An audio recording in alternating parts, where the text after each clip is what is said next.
Welcome to the Blabber Brain Show Christmas New Year's Extravaganza Blowout Special, or something like that. I don't know. I'm just making this up.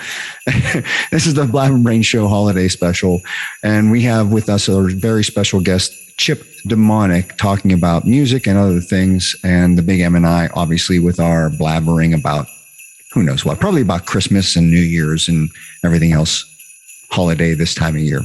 Anyways, you don't want to miss this episode because it's the last one of the year, folks. Let's do this.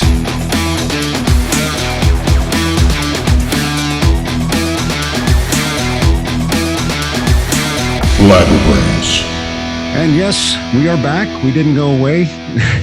might have seemed like it, but welcome back to the Blabber Brains Show. I am Michael M. Kadrie, and the jolly old elf over there is the Big M. What is happening? Merry Christmas, Happy New Year, all that stuff. Merry Christmas and Happy New Year. This is we're going to call this our big holiday Christmas extravaganza blow up episode, or we'll have to try to truncate that and try to shorten it somehow. We'll just call it our Christmas holiday special. But we got to include New Year's in there because we're actually, even though we are recording this just before Christmas, you guys aren't going to see this until just after Christmas. So, but this is the holiday season for those of you celebrating all the other holidays out there, whether legit or made up. Salute to all of you out there. Welcome. And we're sorry for the big lapse in shows. You know, I'm just never going to promise the same thing ever again. I promised the beginning of the year we were going to have more of these shows and they'd be better and stuff like that. But boy, man, my daughter is senior this year, my other daughter in college. It's just been nuts, busy, crazy. And we do this in our spare time. Maybe one day when we start getting paid for this stuff, we can send us in more frequently. Hey, send us in a few dollars. That's it. Hey, if you're looking to advertise on the show, we're taking your submissions. Whether you want us to market specifically in your market, in your area, here in the Pittsburgh area, we can do all of that. So we would definitely like to talk with you about advertising on this show. Right now, we do have an occasional advertiser, but most of what we do is we boast about things that we don't just blab about. That's a nice segue into our blabber boast. So let's cue it up. Blabber boast. All right. I don't usually like to jump right into a blabber boast, but why not? We got a special guest coming up later on with Chip Dominick. Those of you in the Pittsburgh area know exactly who this fella is. He's been around for a while and he's made a name for himself, and he's going to be very interesting to talk to because we're not just going to talk about music, but we'll talk about that. We'll talk about Christmas time. We'll talk about some of his other passions and stuff that he's involved with. But let's get right to the boast. I was going to talk about this beautiful little whiskey that you gave me, this tin cup whiskey, because I've never tried this before. I always wanted to try it. I had some the other night. It was really good, a lot better than I anticipated. As those of you who know me, I am a gentleman Jack guy through and through. I like to try and sample other things here and there just to see what I'm into. And most of the time they fall short, but this is a pretty good whiskey. And I even had it in some eggnog, mixed beautifully with eggnog. What do you know? Anyways, the main thing I want to boast about, I've tried to get my mitts on this for months, and just nobody around has it. We've got a local distributor right by us that always has some off-brand beers, and it's something that's made by Voodoo Brewing, and they and this distributor happens to carry stuff from Voodoo, so I assumed that they would eventually be getting it in. However, they did not, so I had to track some down, and I successfully did. This is the Oh Mama beer by Voodoo Brewing. As you can see, it has the Styx logo on there and Renegade on it. They actually partnered with Styx to put this beer out. Now, why would a local brewery partner with Styx to do a tribute to Styx with Oh Mama and Renegade? Well, it ties perfectly in with the Pittsburgh Steelers. The Steelers have been known to play Renegade at the stadium to pump people up at the right time, and most of the time it's been successful. Not every time, obviously, because they don't win every game, but a lot of times it's pretty successful of getting people pumped up. Forget about all of that and the pomp and circumstance of trying to brand something that just is kind of cool because it's Styx related. I was interested in trying it because it's a traditional American lager, golden lager. I usually like the darker stuff, kind of like the Yingling stuff going in the dark end. This is a very good beer. It's a great beer. I mean, local, yes. If you like the lagers, I would say this is definitely one for you to try. There's nothing funky tasting about it. It tastes like a national beer, in fact. So kudos to Voodoo. Is that Voodoo right there? As you can see, Voodoo Brewing Company. Kudos to Voodoo for brewing a great beer and for partnering with Styx. I'm not sure how much of a hand the Steelers had in it, but, cheers to the Steelers if you did and was able to get this out. But it's pretty darn good beer. It's a little hard to find, but I would say check Voodoo Brewing Company for distribution in your area and find out the place that's closest to you that may have it, or just call them up directly and they'll probably be able to guide you in the right direction. So cheers, and I'll popcorn it over there to the Big M. You got anything to boast about? Yeah, here in a moment. You probably should take at least one of those cans and sort of how they do it. They put a little hole in the bottom to drain it and use it as a collectible someday. Yeah, I used to do that when I collected beer cans. I used to collect beer cans as a kid, and I used to do that all the time. So, but yeah, I do plan on doing that and preserving it with the tap still intact. But go ahead. I didn't mean to cut you off. I'm sure everybody appreciated it. The less I talk, seems like there's more viewers. There's a couple things I was thinking about. I actually bought a bottle of Jim Beam. They have a limited edition this holiday season, Jim Beam. It's sort of like an Irish cream, but it's obviously with their bourbon in it. So it's really good. I've been drinking it in coffee. It's in between like Bailey's Irish cream and almost a touch of eggnog-ish flavor to it. It's actually really good. But what I'm talking about, I actually just got this thing a couple weeks ago, and it's a new model. It just came out back in November by Martin Guitar. It's actually for traveling. I'm thinking about taking it down to Florida with me in February. Yeah. And it's all... who are you going to Florida with? I don't know. I was just going to figure I'd stand out on a street corner and see if anybody's willing to hang out with me for 5 days. You should have invited me, as always. Yes. Of course, we're both going down there. Of course. But this thing is... they've been a little X series guitar. It's a miniature guitar. It's only about maybe 3/4 the size, shorter neck. So it's not real loud. It's made out of high performance laminate. So it's basically countertop, but they have the wood grain in it, make it look like it's Madagascar wood. And it's great for traveling. You could sit on the couch. You could go outside with it. Doesn't have the big booming sound that you would expect. But it's great for what its purpose is. In fact, probably should have worked on doing a Christmas song for us to introduce that. Or let's see. Well, go ahead, do a little ditty. Oh, let me think. Okay, those are the chords. You better watch out. You better not cry. You better not pout. I'm telling you why. Blabber Brains is coming to town. Blabber Brains is coming to town. Blabber Brains is coming to town.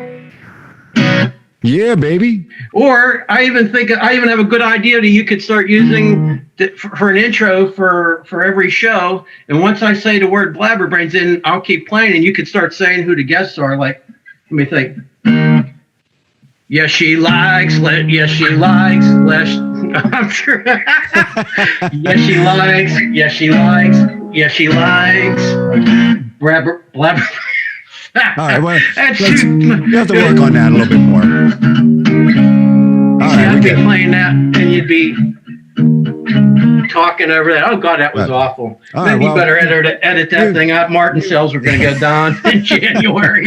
Well, no, we don't edit this show. Okay, we want to give people the raw deal. Just that's raw, right? That's raw. So you don't get any more raw than that. So now that we're done boasting, let's just kill this segment and move on. Blabber boast. All right. Well, yeah.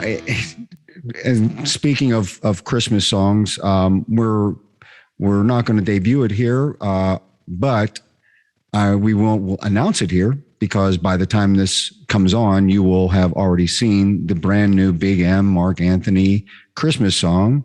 Do you want to talk just a second about that? And without giving anything away, just tease it up a little bit. Yeah, I mean, definitely. It was a nightmare. We were kind of behind with everything, bad studio situation. But in fact, the guest who's coming on in a while really helped me to get this song to the quality that we could put it out on as a single and a video. It's a song that I wrote actually just a few weeks back. It's like it's almost like everybody that I come across, even on social media, people's posts, everybody's always, I wish, I'm missing my father, I'm missing my brother, missing my whoever aunt, or maybe multiple people, and Christmas just doesn't feel the same. And it's as me, basically, I feel the same way. And this song touches on whether you're missing somebody for the holidays, if you could just have them for one more Christmas. And even if it's maybe even like with me, an unresolved situation with the family member, hoping that maybe if they came back one more day, then maybe you could hear what you want to hear. Yeah, and it's it is deep, and I think that there's a lot of people that would appreciate that, and that it would touch their heart.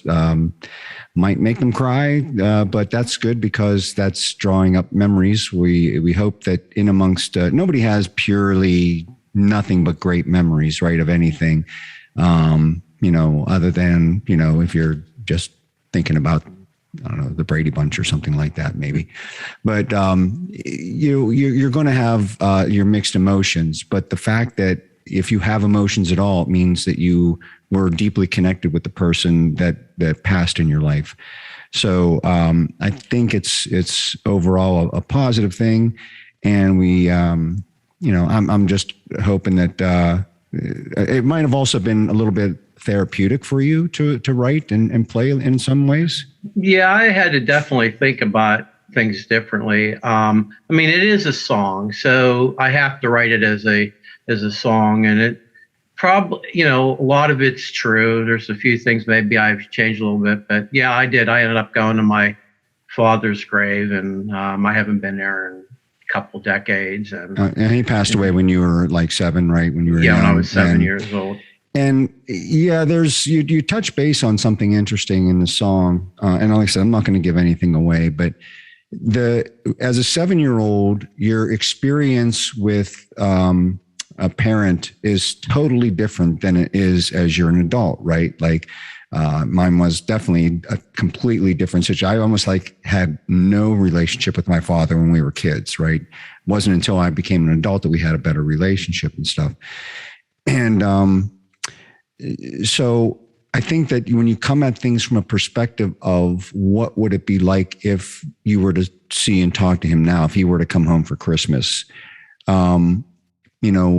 as an adult, and you're speaking to him an adult, obviously, your father would have known, he's going to be the same person. He's going to know what maybe the good things and the bad things he put you through as a kid that you might not have noticed, or any issues, within the family, that he carries with him.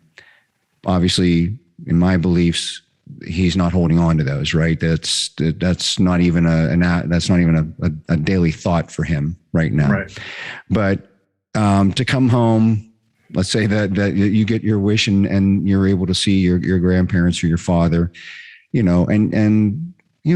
would be interesting to hear, if as they've watched over you through the years, how they, feel about you, how, you want to play the what if scenario, right, Dad? Dad, like, what if you didn't pass away? Do you think things would have been great? How do you think things would have go? Would we be best friends now? Whatever. Because especially at a young age, I can't imagine that. I mean, I had my dad in my life, even when I was a kid.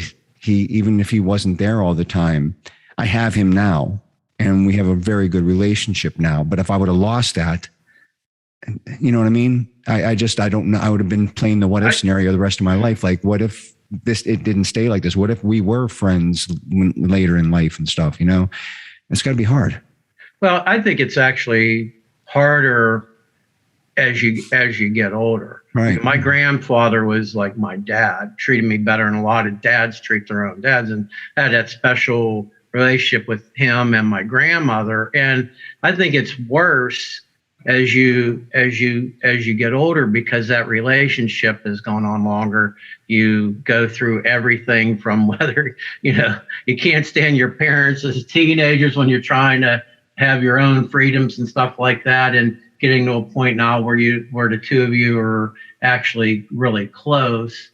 And I mean, my grandfather passed away when I think it was 19, and never had that chance, since he was a musician. And I was a teenager. I was wanting to play Van Halen and hard rock and stuff like that. And here's a guy playing country and bluegrass and stuff like that. And the funny thing is, now here I am as an adult, and I'm probably playing the type, he would watch me play, my hands doing this and go, what is going on here? I don't know what's going on. It probably would have been really, it'd have been really cool probably now, because he said, oh, sooner or later you're going to get away from doing this, and he'd always say, and you're going to end up doing something that's someday in your life that's going to be different. But I would have loved to have the chance to be 21 years old, and him and his buddy would play in some of these small little, they called them beer gardens there from the old days, beer gardens, and play. That had been cool to have been able to, at that point, I'd want to go out there and play with him, and it would have been cool to be able to, have a beer or two with him, or he liked to drink a little bit of sherry, have a glass of sherry with him, and actually be in, as in my early 20s, to actually go and say, okay, Grandpa, what do you want me to play? And actually go out there and play with him would have been really cool. I didn't realize it back then, but as I got older, I was like, damn, that would have been that would have been really cool. Or to have him see me actually do some of the things that I did, playing out and doing things like that would have been great.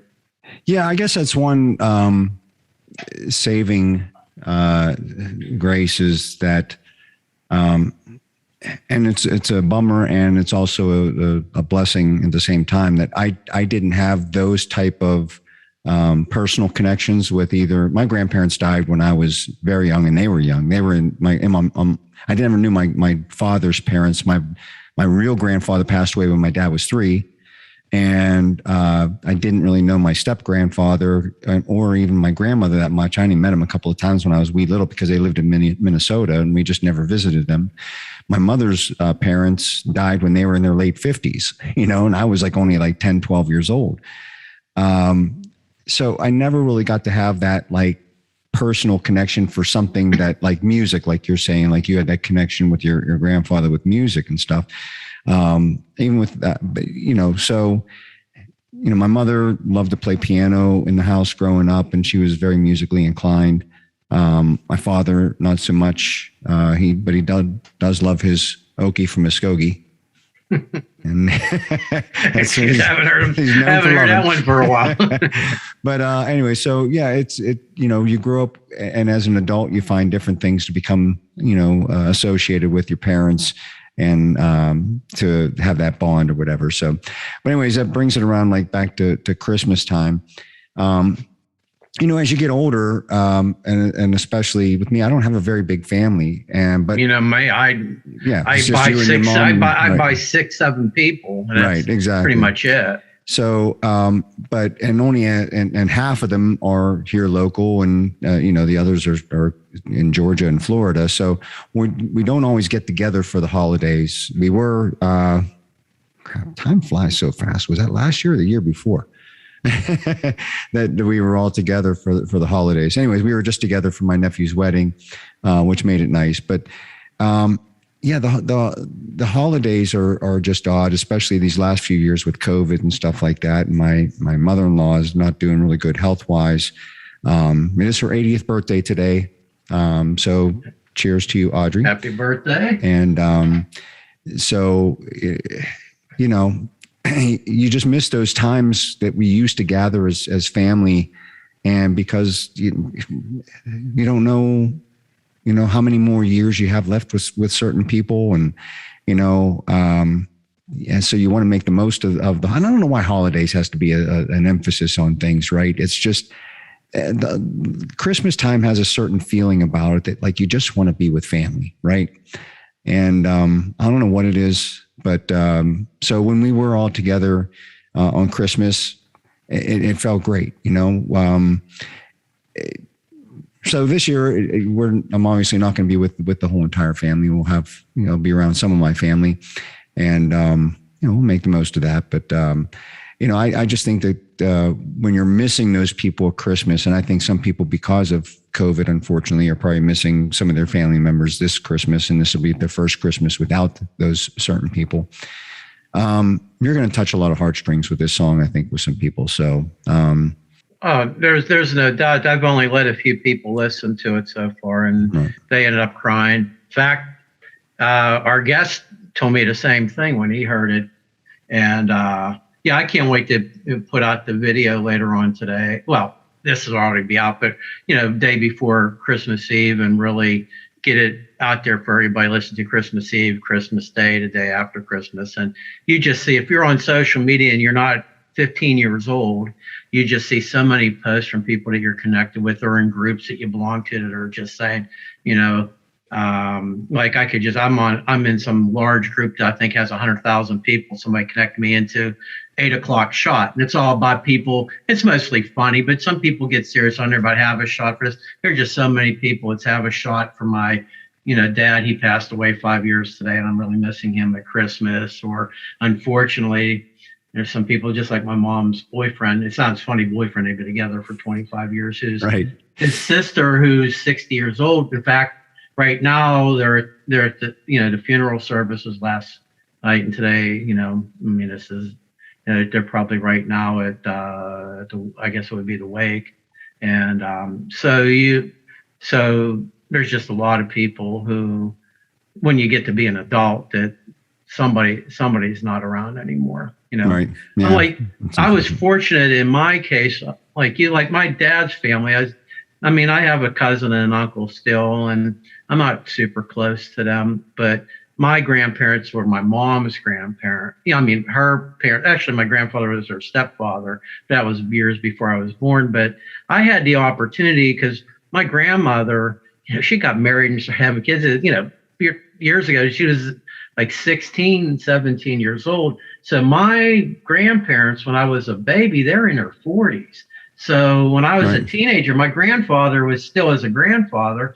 He's out there, throwing a football around with us and still doing a lot of things that, somebody in their 70s may not be able to do. And he was they were in very good shape for their age. My grandfather died of cancer, but still that they were just, I had that thing where they could still, I could wrestle with my grandfather as a kid and all that stuff because, they were younger than most people's grandparents. Yeah, both my parents were grandparents in their 40s, because my brother and my sister and stuff starting their family young. But yeah, it is kind of weird because when I have kids the age that I do, 20 and 18, I'm thinking to myself, I'm almost 2 kids in college. I don't feel old enough to have 2 kids in college. And I'm like, well, I have other people I graduated with. They're already grandparents already. Both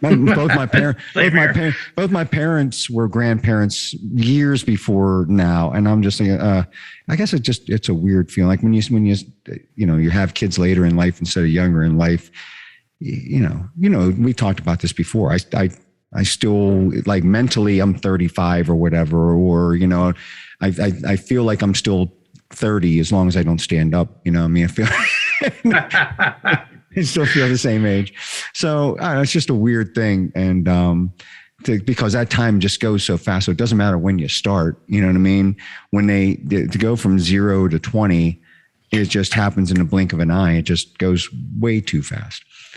So, well, what are you going to do about that? So before we get on with our guest, Chip Dominick, I did, and then just my brain was only going like a different direction, completely different direction because of what we're talking about with Christmas and stuff like that. But I just, we don't like to get political on this show, but I have a question because this has been on my mind because I don't, it's one of those things where there's probably no answer to, or there probably is an answer and we'll never know.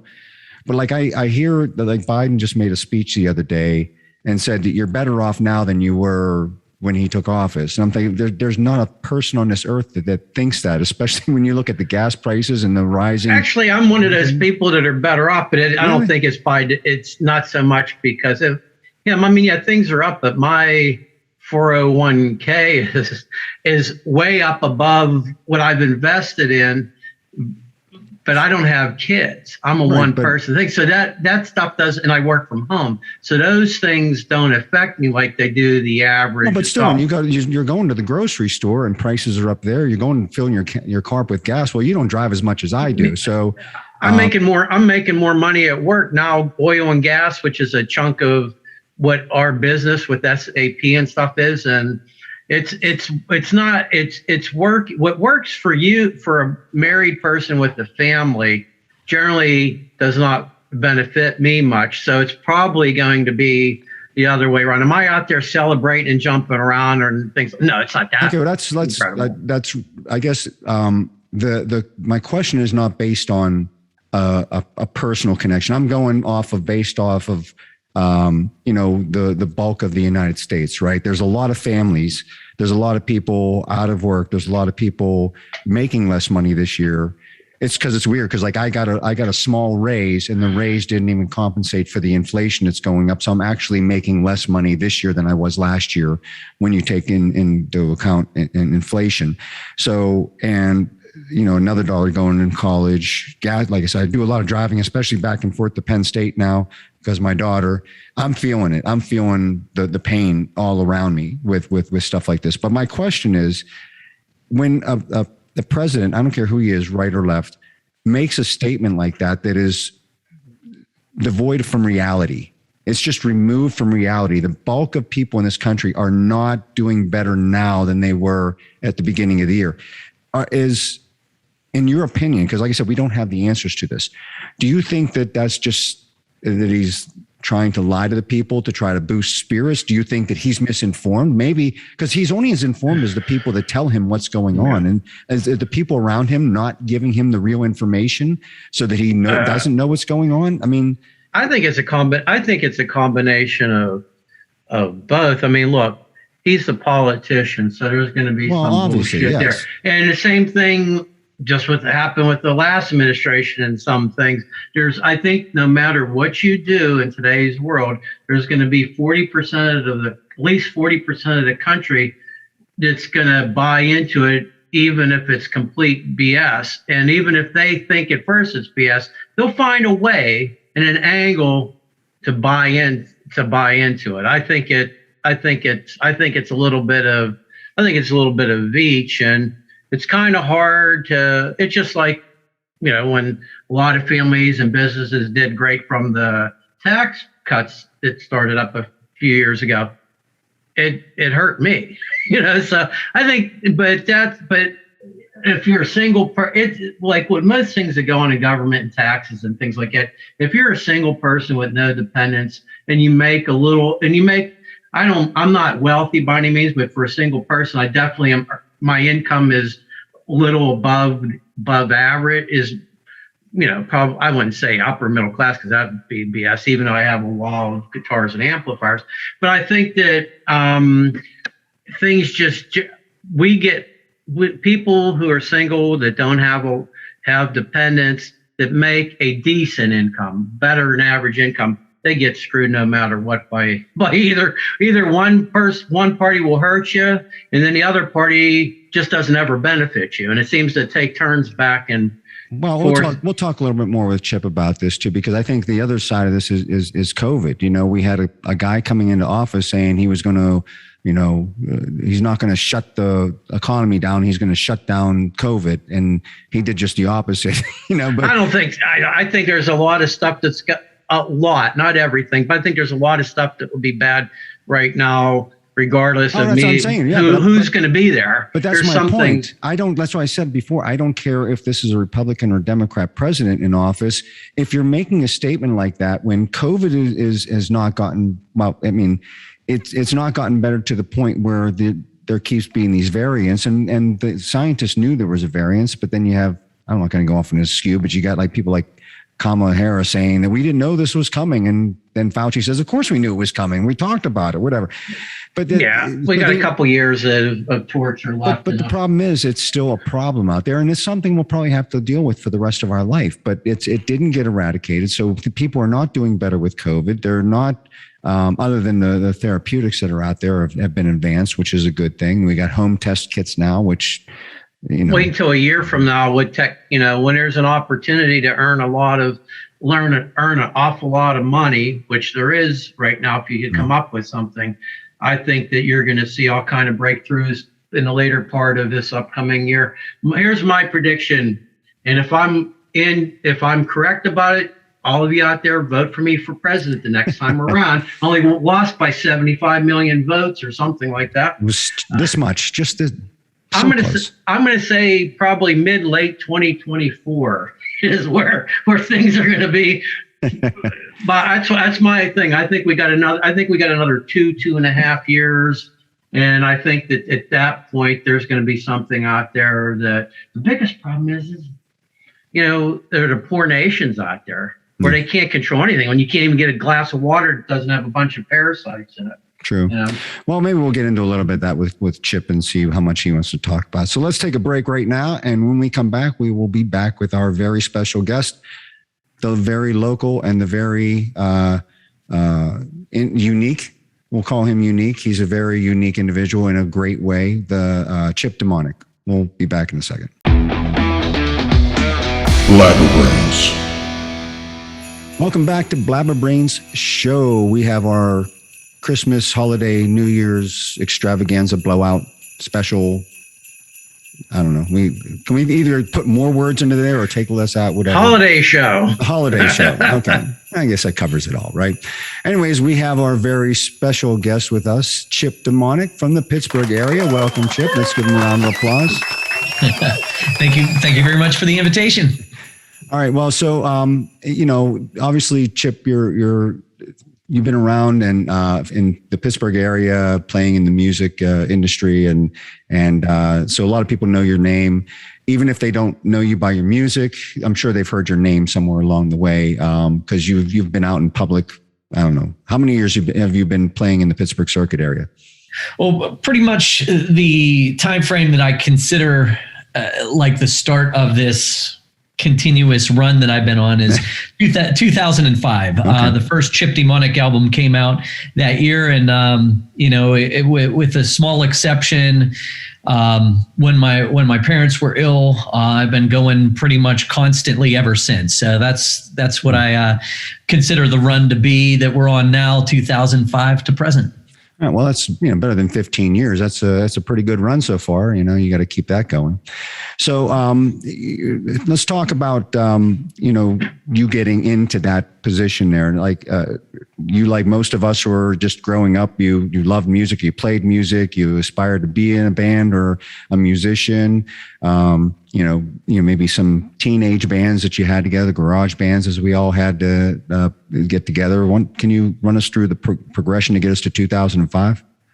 Sure. I mean, as a kind of a typical teenage musician, I had several bands growing up and in my teenage years. And then once you turn 21, you get into the bars and things like that. And I think what is pretty typical is you meet your soulmate and then music kind of takes a back seat. Yep. I'm still waiting for that to happen decades later. Then keep squeezing the music out of your life. I was gonna get one of those mail order brides, but I'm too cheap to pay for the postage. So, got married, had a couple kids, and then, I started missing playing music, and wanted to kind of get back into that, part of my personality, my interests, and so forth. And I had been jamming with a couple of friends who'd gone on to different things. Eric who's now in Royal Honey, and Gary, who's now in the Claws in Los Angeles. So we just got together in Gary's basement and played some Butch Walker covers and Marvelous 3 covers and Wild Hearts covers. And then, that really stoked my interest in writing music again. And, I think recorded the first Chip Dominick album on a $1,000 budget to get it out there, and just thought it'd be cool to kind of put it out, not really having much direction or anything. Just wanted to put it out there. I did have two goals in the back of my mind at that time. One was to open for a national act, and the other was to win a Battle of the Bands, which I've still never have done. But I typically don't enter those now. But those were the two things that I thought would be. I never see them out there. I never see them out there. God, I remember doing that stuff down at the graffiti. They're always some sort of rig thing. I remember playing one, and when I was, I think 20. I was 20, and that's when I had the Mark Anthony band. That's dating, going back in time. And I remember before everything started, one of the sponsors were some booking agency. It was one of his personal bands. So you knew what ended up happening in the long run, and they were terrible. And what ended up happening with us is at the end, they came in first place, and then we came in after them, and everybody started booing and stuff because these guys were jumping. They were like really bad punk band, terrible. And their fight started breaking out.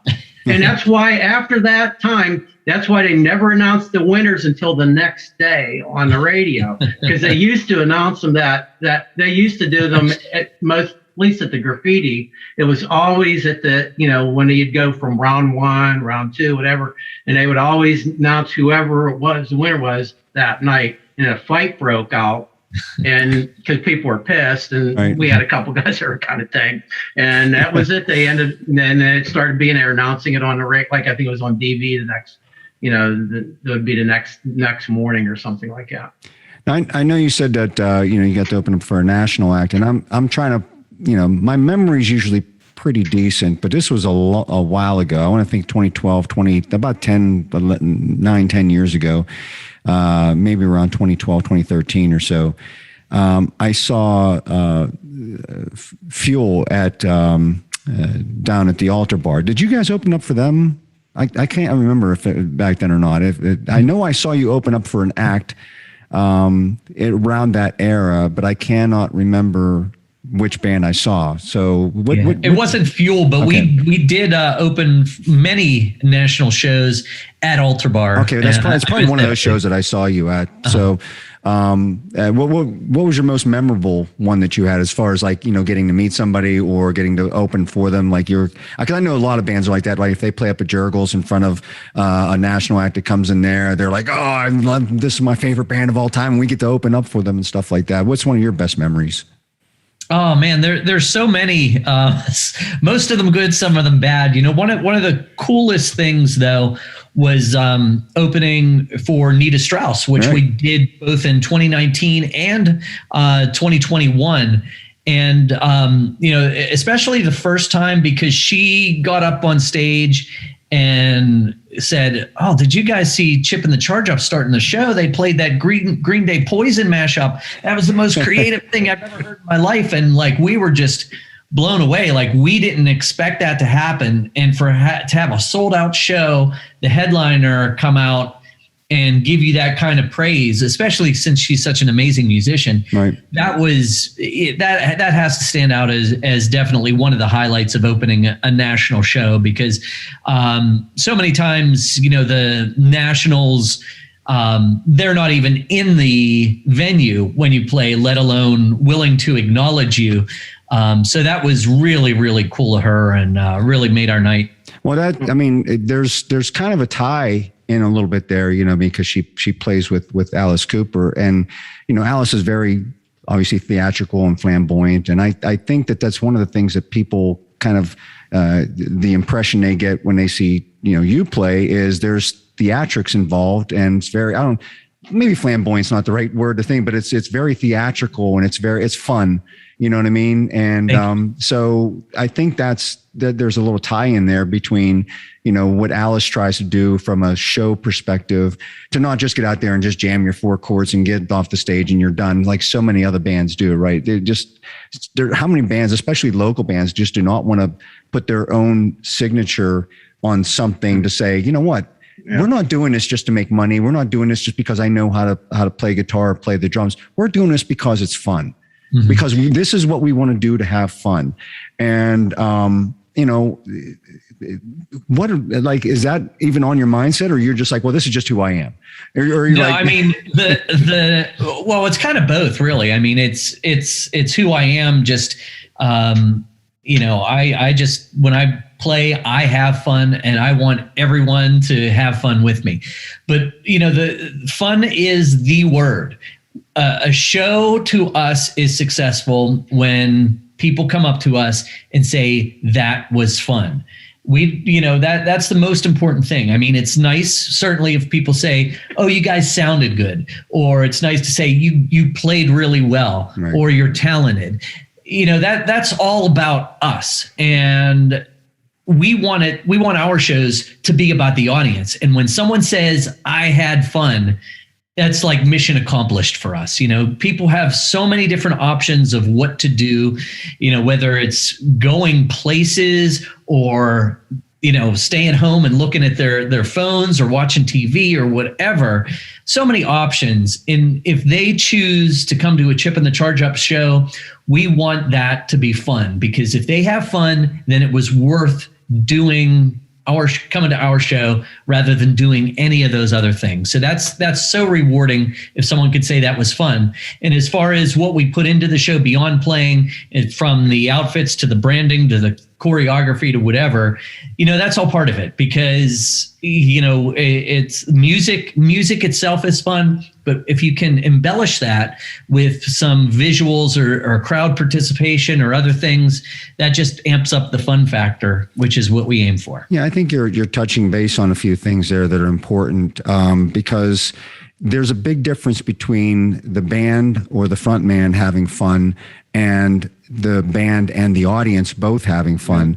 I've seen a lot of bands where, boy, that singer was having a ball when he was up on stage, but it just was not translating back into the audience, just whether because of the sound or whatever, maybe they were too drunk or whatever. Or you think about, this is a really bad example, but Diamond Dave, you know what I mean? Back in the heyday, he was all about getting everybody, it wasn't about watching Van Halen party. It was about making everybody that was there party with them. But later in life, you could tell he was still partying, but nobody wanted to party with him. Having a flat beer. He was having a ball, but I was like, oh, Dave, enough. Okay.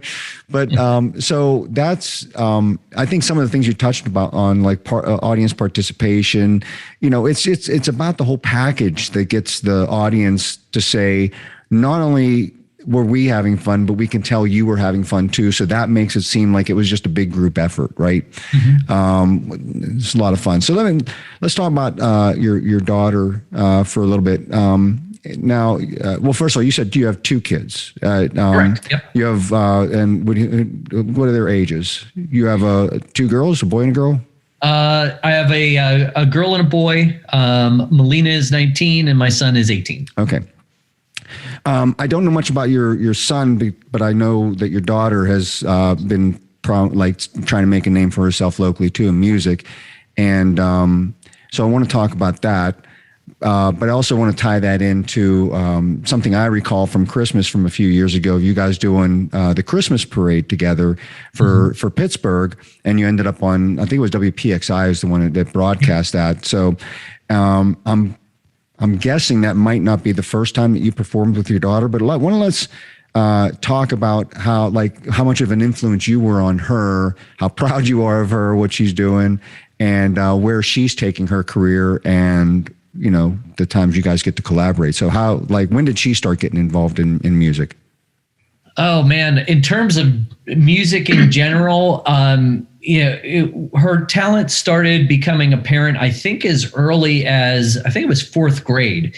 Her music class in school had the recorders, the recorders. Hot cross bun things. I have one sitting around here. I was using it all last episode. So, the teacher had various assignments for them to do in contests, whatever. And whenever they reached a certain level of achievement, they got a piece of yarn to tie on the end, different color piece of yarn.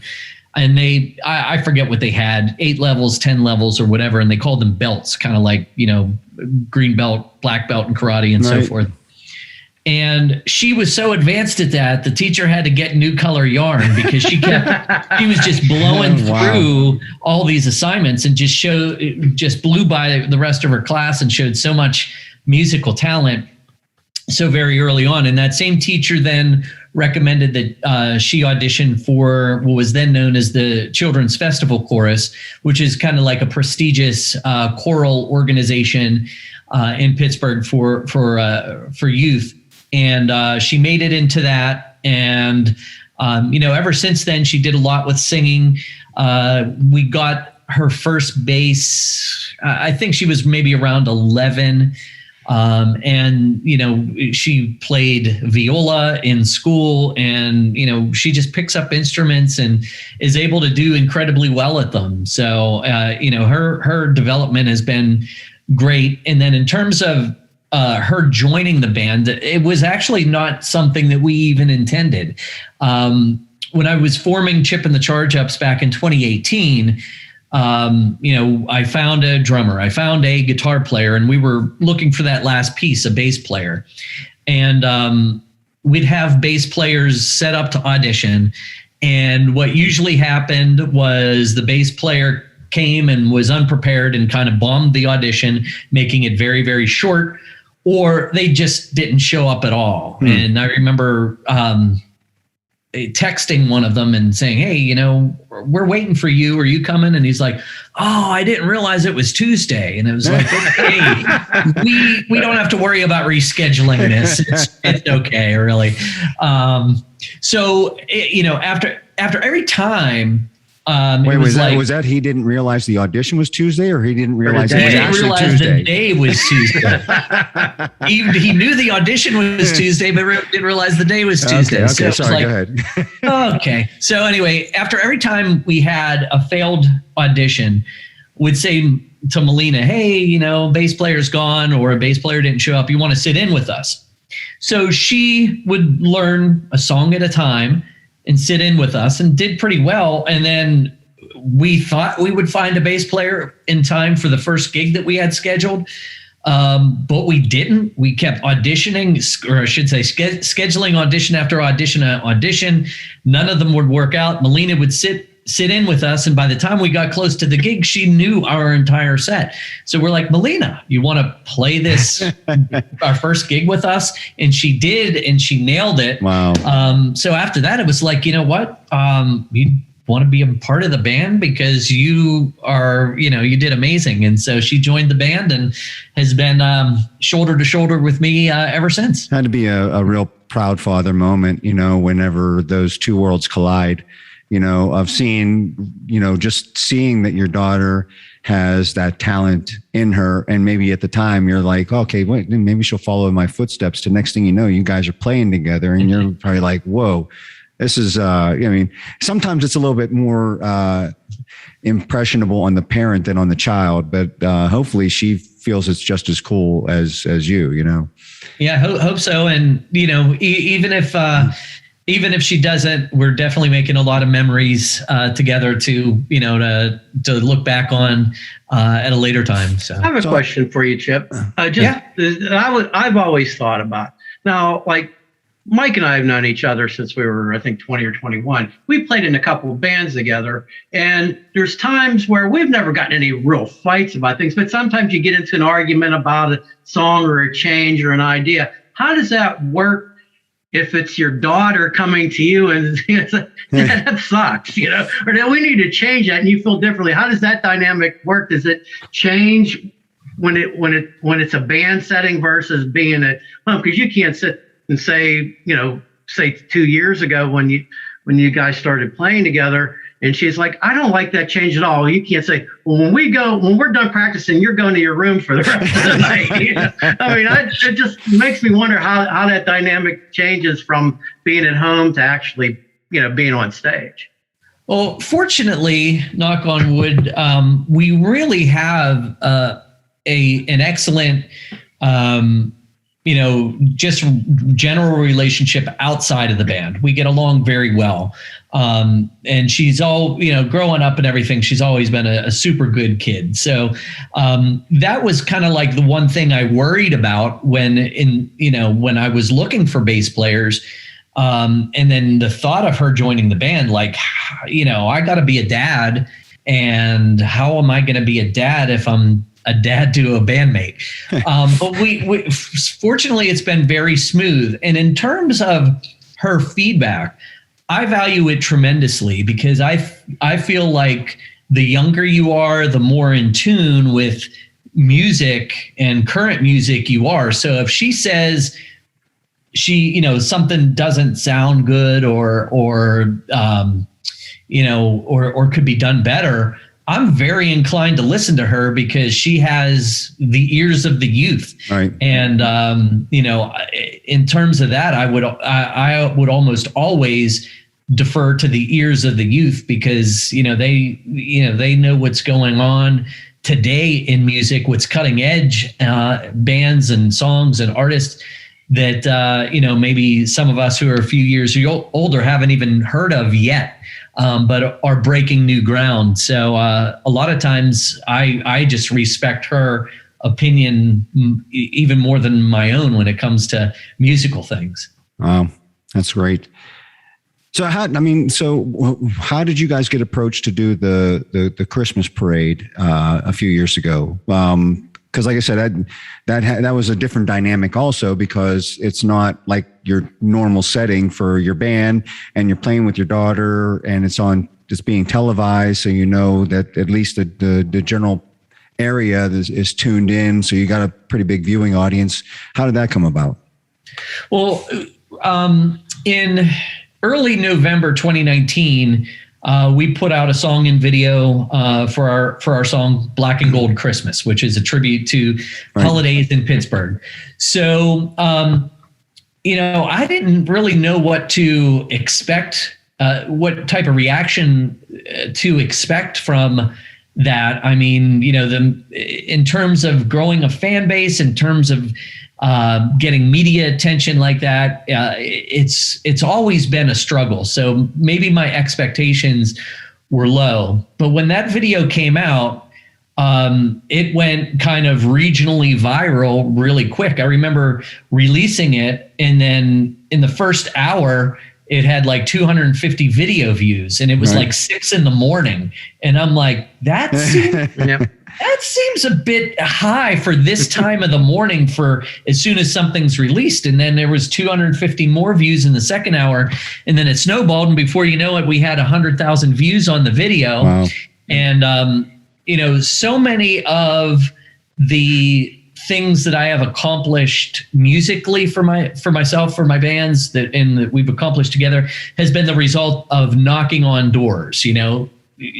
Generally speaking, the radio won't go out and discover you and ask to play you. Right. You have to be sending material and following up and trying to make connections and networking, and such a struggle to get someone to give your music a chance.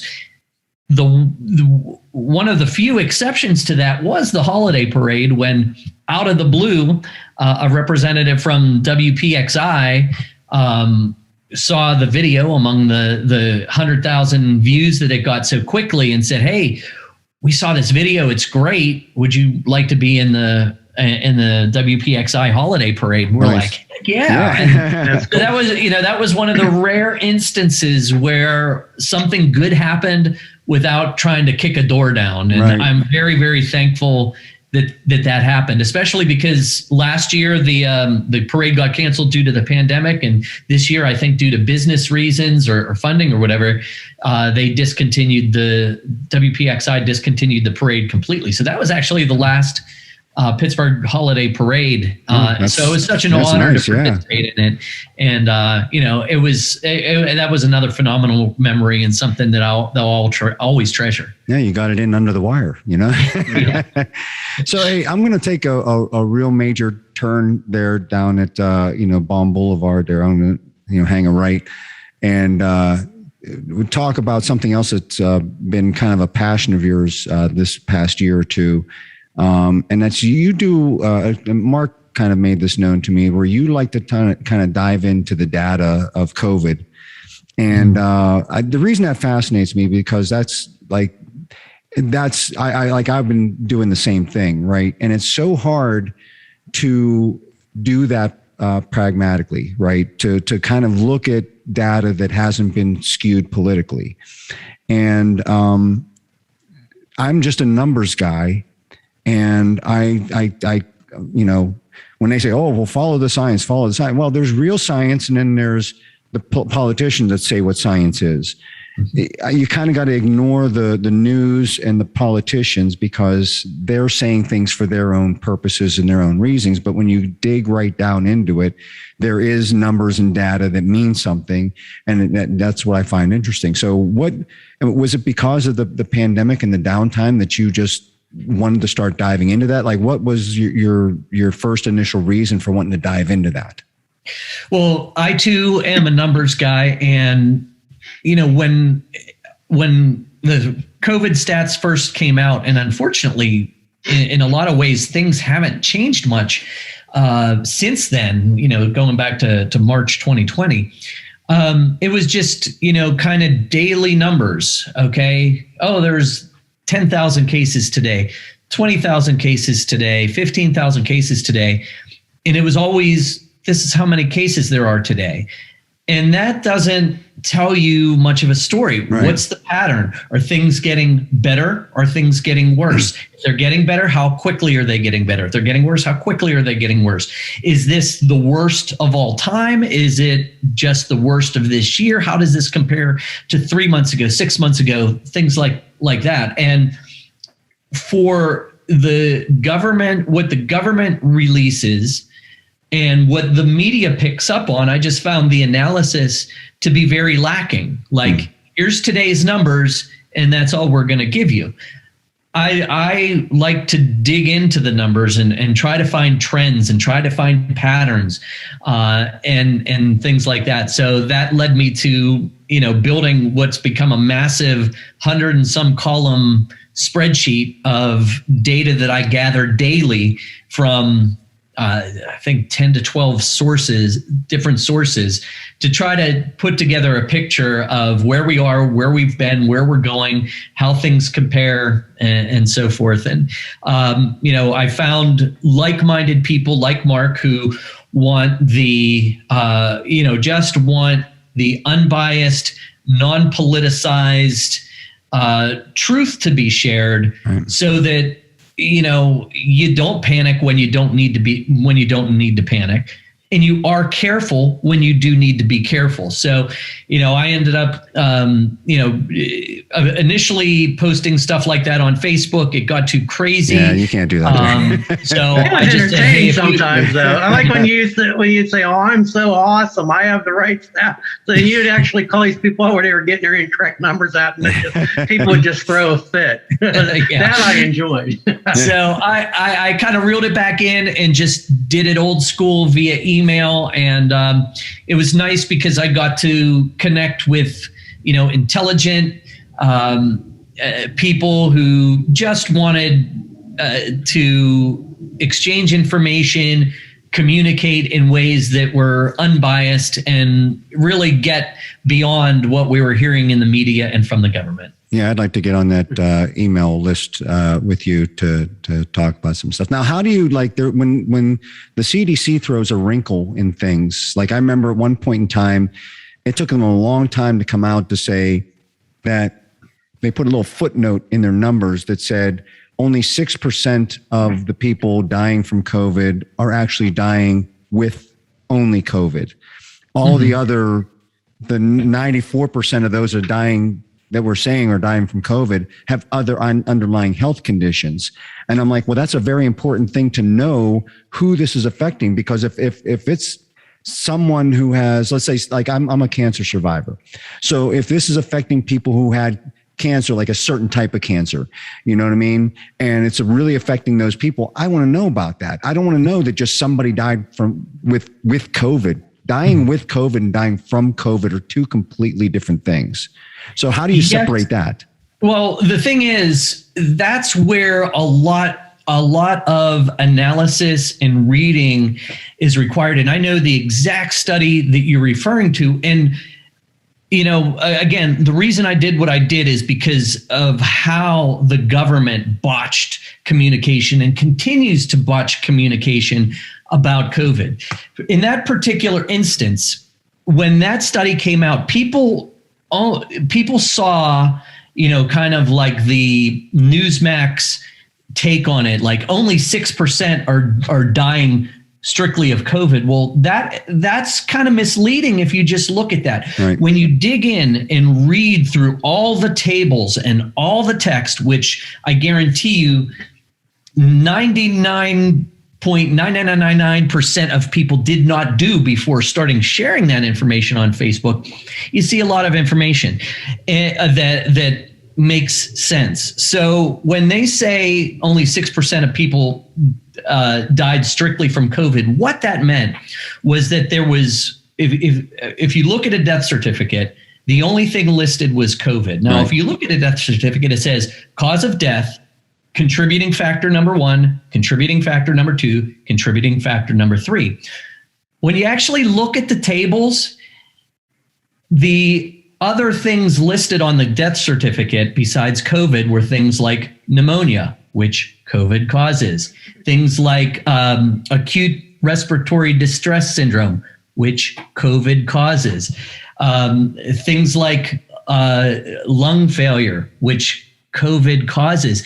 And then you start saying, okay, well, let's take a look at what are the top things. And then you're saying, oh, 54% of people died with COVID plus pneumonia. Okay, well, if COVID caused pneumonia, then it's not 6% of those deaths caused by COVID. You add 6% to the 54%. And then you say, oh, acute respiratory distress syndrome, which is caused by COVID, and that's 33%. So you add the 33% to the 6% and then the 54%. And then you add all those other things which are caused by COVID. And then it's like, okay, well, 99% of these are like actual COVID deaths. But that politicized headline, only 6% of COVID deaths are actually caused by COVID. No, it's not right. Right. The vast majority of those were. It's unusual to see a death certificate with no contributing factors, only COVID. It almost makes me feel like those 6% that only said COVID were like, incomplete. Right. Because, like, for example, when my mom passed away, she passed away from a heart attack, but it said cause of death, myocardial infarction, contributing factor, hyperlipidemia, which is high cholesterol, something else. So it listed all these things, and it didn't mean that the heart attack wasn't what killed her. Right. So you couldn't rule out the fact that the heart attack was her cause of death just because it listed high cholesterol. So that's where things like how media, politicized media, distorted things just drove me bananas. Right. Because and I think that's why you have to take the media and politics out of it, because again, you're not doing anybody a good service. Now, you can look at both sides of that. You can say, if I get COVID and I'm a very healthy person, I don't have any other health conditions, I have a 6% chance of dying, which means I've got a 94% chance of living. However, if I do have some of these other symptoms, I want to know what the other underlying conditions were that caused, because like you said, yeah, these people could have very well died without COVID, but COVID could have very well exasperated whatever other illness they had to cause them to die. So, but I like, that's the kind of data that I'm interested in, because, we all know Robbie Myers, but the overall message is that he died from COVID. He didn't just die from COVID. He had just gotten over pneumonia. It went the other way with him. He had pneumonia first and then got COVID, and just his lungs were not healthy enough to get him through that point, right? Well, again, what percentage of people that after they get pneumonia, get COVID, are recovering from it? That's important data to know, you know what I mean? Because what other kind of therapies do I need to be on, or what do I need to alert my family? Do I need to get my final will ready if I get COVID after I just got done? And I know another guy who had pneumonia twice. He had double pneumonia and then got COVID, but he survived. They're like, that blows my mind. Like, why are some people, because it has to do with probably other health conditions. It has to, or their weight, or their obesity, or their diet, or something like that. So like I said, yeah, you got to strip away all of the media and the politics from things. And that's the data that I'm interested in, right? The why is this person dying and this person not? I don't care about the 6% are dying from COVID. I care about, or only with COVID, I care about, okay, that's good. That to me tells me if I'm relatively healthy and I don't have any other health conditions, I get a very small percentage chance of dying from this thing. But what I'm interested in is the 94%. Why are those people dying with COVID? And is COVID the primary factor, or is it the last factor in the thing? So this is something we could talk to about for the next half hour. But like I said, this is something I would definitely be interested in getting more information from you on. And we'll either, upset people who are watching this, or bore people for watching this, because we're talking about data, and stuff like that. But I just found it interesting. And I know that's something that you've been doing. And I hope that you're still doing that, right, to this day? Well, I'm not doing the emails anymore, but I am continually recording the daily data in my spreadsheet from, my 10 or 12 different sources. And occasionally I do, when something is new and groundbreaking, I do send it out. For example, when before the Delta wave started, I started seeing some things in the data that suggested we were ramping up again. So, 10 days before the media even said, oh, a new wave has become, I sent out an email to the people on my list and said, hey, I'm noticing some things in the data. Don't be surprised if this happens. And that way, if people want to be more careful, they have the option to do that and not have to wait 10 days before it's already like, holy crap, we have 100,000 cases in the country. And by the way, you probably already caught it because you weren't careful. And, I just like I said, everyone can choose to protect themselves or not protect themselves in the way that they are free to do. I just think that, we should be armed with the data to make the decision on how to do things differently if we want to do things differently. And that's really the role I want to play. There aren't many great statistical analysts in the media that kind of jump on things before it's too late. So for those that are interested, that's a gap I try to fill. No, and anybody that's out there in the media, I'm sorry, I not to be too jaded by the whole thing. I think you've got a bias one way or the other, or a political motive or something. It's very. I guess there are still probably a few out there that are legit.